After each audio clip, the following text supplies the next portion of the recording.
I feel like my identity, and everyone's identity, is very much in the eye of the beholder. I'm Bonnie, I'm a Gemini, and former pop princess and currently single. Bonnie is not the name I was born with, it is a name I've chosen. Originally it was for my drag name, but it's evolved past that to someone I identify as. It's not a new person, but an evolving identity and something I identify more with than what I was originally named.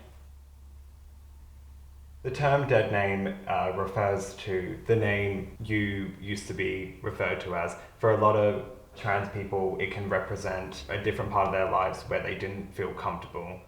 I don't feel like Oliver, which is my dead name, is someone I don't like or don't want to acknowledge. I very much recognize the trials and tribulations he went through. He's still me, but Bonnie is just a evolved version of Oliver that is more comfortable in their own skin and still evolving.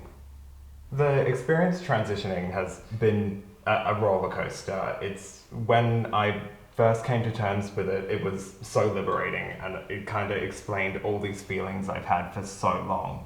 But after that kind of euphoria of slowly discovering and coming out to people, it also became harder because I realized I had so long to go, and the further I came to terms with it, the more I realized I didn't like about myself.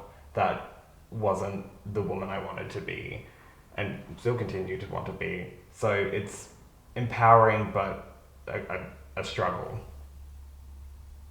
There has been a touch of abrasiveness, but that's just really from the people I expected it from, and the people with a bit more bigoted attitudes, and that's fine. That's something I can live with. And I think they're the kind of people who don't want to dogmatically believe I identify this way, and they want some kind of empirical evidence that I am a woman. I've got 5 brothers and sisters. They're all so supportive and loving. I've never had anything but support from them. I have a twin brother and he was always very kind of sporty, and I was always more into the arts and crafts and whatnot. Mum has always said I was always someone who's very creative. Both my mum and my older sister were there when I won Pop Princess last year. It was a really nice moment to share, just seeing my mum just so ecstatic. She really is my #1 fan and my #1 critic. She's very much a dance mum in that way. On the weekends, I'd always dress up in girls' clothes. They were my clothes, but they were more feminine. I remember how empowering it was. Just felt more me, and it made me happy. I think, my end goal with transition is to be the person I've wanted to be ever since I was little. I've still got the same exact vision. It's never changed. It's just been suppressed.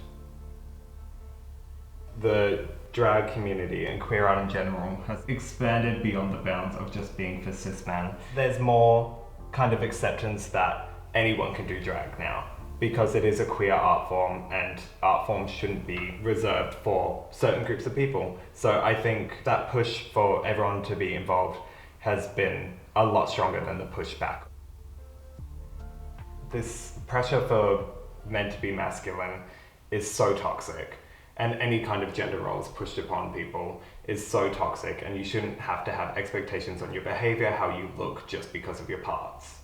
If I could talk to myself in high school, tell myself anything, I'd tell little Oliver that to be happy isn't always to be accepted or to be sexually attractive, and that you can be happy without the approval of others.